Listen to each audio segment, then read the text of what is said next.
वाले मसीह नहीं है। बोलो मैं चाय बटर वाला मसीह नहीं है। अरे बोलो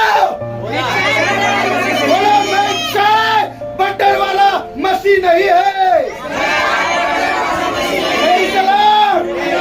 मामन टिळक ने गाना गाया। अरे मामन टिळकांनी गाणं गायलं, मिळो अन्न मिळो मान पाणी अन्न पाणी देवाच्या चिंतनी मग्न आम्ही। मतलब मला अन्न मिळो न मिळो, पानी मिलो या न मिलो, न मिळो, खुदा के घर में उसका चिंतन करते रहना। देवाच्या मंदिरात तुझ्या hallelujah hallelujah praise the Lord.